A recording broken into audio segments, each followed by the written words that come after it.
Hello, everybody. This is me, Mo, Elias, and Azan. We are the co-founders for Framing POS, and we're going to give you a quick update of what's going on. And if you have any questions, you can go ahead and bring them up, and we're going to address them. Azan, how are you, man? I'm good. How are you doing, Mo? Good, thank you. All right, so look, we are live on Facebook, YouTube, and Instagram. So anybody has questions, just go ahead and ask. Tell us what your questions are. Azan, we typically start with a quick demo of the software. So hmm for people who are not familiar with it, would you like to start? Yeah, sure. Okay. Let me just share my screen. A second. I have my headphones on. I have a customer in the store. So we're not. Got you. Yeah, no problem. All right. Let me know if you can see my screen. Yep. All right. So this is the typical work order directory page. This is the first page that you see when you log in. It just has a list of your incomplete work orders, and obviously you can filter them by other statuses if you want. So let me go through creating a new work order. So at first, you have the option to create a customer now, or when you add to an invoice, you can add a customer then. Let's say I'll just add a customer here. Let's do John Smith.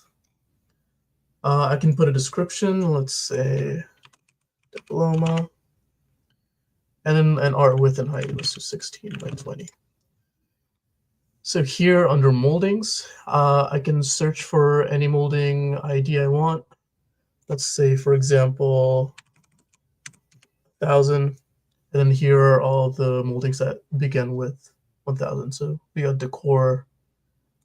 And then right here, we got the molding item that was added. The size is automatically calculated for you, and the pricing based on however you price this item. You can also do stacked frames. For example, if I click this button here, this will show me all the molding items available to me. Let's say I want this one, for example, the AMPF one. So now I have two moldings in this work order and a little graphic in the bottom showing you exactly how wide each frame is, as well as the outer dimensions. Down here, I can add mat boards. So let's say I want a 1-inch mat. And then I can click here to either grab a molding from here or search in the search box. So let's do this one. And I can add as many mat boards as I want, or I can add like a 2-inch white space. And that's what the graphic looks like down there. Also, we have glazing. Here are all the ones that are available to you. Currently, we only have TrueView. So I can do like, say, museum glass, for example. And the sizes and prices are all automatically calculated. Here under everything else, it's basically, you got your spacers, mountings, hardware, basically everything that's not a glazing mat board or a molding. So this is actually a new feature we added here. So we can go to category and let's do spacers. Is the Oh, latest this one is that we very. added. I didn't see this. Oh, this is cool. Okay. Yeah, so here under spacers, we can either choose an in-house spacer or a directory item. So here I can do like, let's say, an 1/2-inch spacer that's white. The price is automatically calculated here. And then if I go up here, you can see this is the total molding, the total mat board, the total glazing, and the total everything else amounts. And then obviously you can show the calculations just to show exactly how these values were calculated. You can add miscellaneous charges, add discounts, either a dollar amount or percentage. You can lock the price if you want to overwrite everything. And then you can set like priorities, low, medium, high, status, and the due date. Let's do that, for example, and then I can save it. So that's saved. I can go to invoices to show you how that works. You can either create new invoice from here or create an invoice directly from the work order page. So if I do a new invoice, I can choose the customer, the work order, and anything else that you want to add. For example, let's do this one. I can choose any work order that I created in the past, like this one, for example. And now you can see that the totals are up here. We got everything else items, like let's do shipping, quantity of one. Let's say it's $5. So now that's added. And then we also have payments. We take a bunch of different types of payment methods. We have specific integrations with Square, so you can do like a Square invoice or a terminal.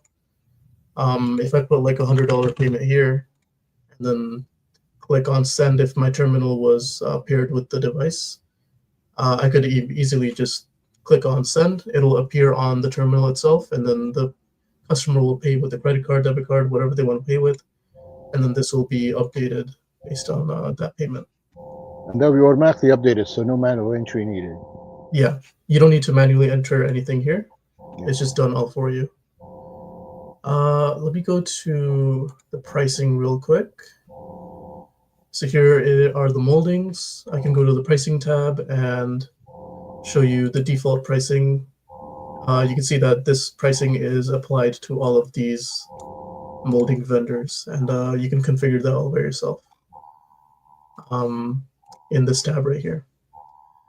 We also have some other new features. So if you go to the roadmap, you can see that right here, info.framingpos.com/roadmap. We have the recently launched features, stuff that's in progress, and also stuff that we have planned. So, for example, we can add house items to the work orders now. So add in-house molding, mat boards, glazing, and everything else to work orders. So I can show you how that's done. So we go to work order. Let's do good old 16 by 20. I can either click on this list of items here and go to the house tab and add it from here. Or there's another way to do it. So for example, we look at this item here, that's 0608M. So if I search for this here, 0608M, so by default, it will give you the item that's in the directory. This is just the default item that's available to everyone. But you'll see if I hover over this, it'll say that a house item is found. So if I click here, it'll show you that you have an in-house item with the same ID. I can just click on it, and now it's replaced. You see that this is a clone, this is a house item, and you can tell that it is a house item by this house product here, or this house icon here. Another thing we added was updated spacers in work orders. So I just showed you this in here, category spacers. You can add as many as you want, and they can all be, different spacers like that. Support for metric and other currencies. So if you go to the settings page, and then go down, where was this? I'm sure it was in company. Or was it in general? Or discontinued pricing. Oh, this might not be on the actual site yet, but this is actually done right now. So we can choose either we want to use like the currency for dollars, pounds, Australian dollars, Canadian dollars, and also the metric system. So if you go to any product here in moldings, instead of like the inches, it'll show you millimeters. And in the work order page, instead of the molding footage, it's going to show you that in meters. So that's done for all items in the products, as well as in the pricing tabs. So if I go here, all the dollar amounts will change based on what currency you put in the settings. So Aslan, I just want to go over the other countries than USA. So the way we want to do this, if you guys can provide us with your vendor pricing data or access to the website where we can get their downloads or parse the website, we'll add them for you. Just based on market size, we're not going to be able to get those data from your vendors for you. So you have to help us out. But if you want to use something modern or something with a lot of new cool features in different countries other than USA, we are able to support you. So I just want to mention that. Go ahead, Azam. Yeah, so once we get the vendor information for other countries, you would just set it in the settings. For example, if you're in the UK, just set your location to UK. Then if you would go to any of the product tabs, instead of the American vendors here, you'll see the vendors for UK, and the the corresponding width, chop joint length will be updated based on like millimeters and like British pound or euros or whatever you want to use. Yeah, so right now I have a connection with Lion UK, and we have their information already. So we do have the pricing for all of the Lion UK in our system. So if you're in a country where you use Lion UK, that will be available to you already. And if you're from other countries, help us out with your vendor, and then you can use the software. Yeah. Okay. So that's pretty much it for the demo. Let me see if there's anything else. We have a improved workflow. So Oh, this I have wasn't this. in progress before. I have this here as on Yeah, about go the ahead. data. We're actually able to import your data from any current software. Somebody came in at the West Coast Auto Frame Show, and she had her stuff in Square. We can import from Square, from anybody. So basically, if you have a modern software, we're able to import your customers and all the data. So you're not going to lose any of their stuff. So you're going to have access to all of it, and we'll be able to import that for you. Go ahead. You want to go through the roadmap? Yeah, so those were just some recently launched features. We have a bunch of stuff that's in progress. Like we're improving the pricing logic. Specifically for the everything else items, we're gonna have custom logic for each type of item, like different logic for labor, hardware, spacers, all that. We're also building reports. So if you want to see like customer reports, like which customers made a sale in your shop, like in the last month or week, we can filter that. Also, like your most frequent customers, those will be in the reports as well. And then other reports for like work orders, invoices, and like sales data and all that stuff. Also printing. So we're printing pricing from the ground up. We're creating a brand new module in the website where you're going to be able to. Well, I think Mo has a better understanding of how this works. So Mo, if you want to chime in on the printing part, that would be great. Other than that, we also have production in progress. Currently, we're working on pick lists. This is almost done. So it'll be another module here under production. You'll click on pick list, and then you can generate your pick list, so where all your incomplete work orders, like all of these, will be added to the pick list. And then you can see which molding items you need to order or which are in stock, which mat boards you need, which glazing you need, all that stuff. We should be able to demo that hopefully in the next 10 days, by Yeah. the next 10 days.